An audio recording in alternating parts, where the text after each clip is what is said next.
Nagkasunog din sa palengke ng San Rafael, Bulacan. Isang tindahan at 4 na karinderya ang nasunog. Sa Iloilo City naman, natupok ang 13 bahay. Makibalita tayo kay Nenita Jubilia ng GMA Iloilo.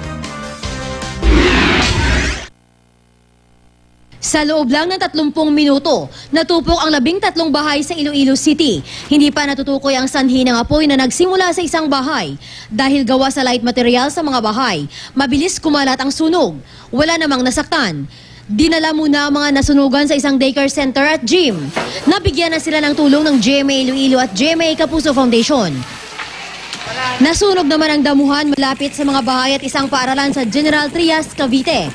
Ayon sa mga residente, biglang sumiklab ang apoy sa mayayabong na damo dahil malakas ang hangin sa lugar. Nabalot ng makapal na usok ang paligid.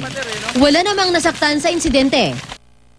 Sa San Rafael, Bulacan, nagkasunog naman sa pamilihang bayan. Natupok ang isang tindahan ng bigas at 4 na karinderya sa sunog na tumagal ng 1 oras. Bukod sa mga nasunog, may bigas at iba pang produktong nabasa naman ang tubig na ginamit sa pag-apula ng apoy.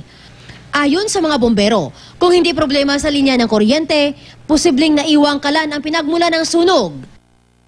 Sa Makati City, sumisilo ngayon sa isang multipurpose hall ang ilan sa mahigit 100 pamilyang nasunugan sa Barangay Sembo.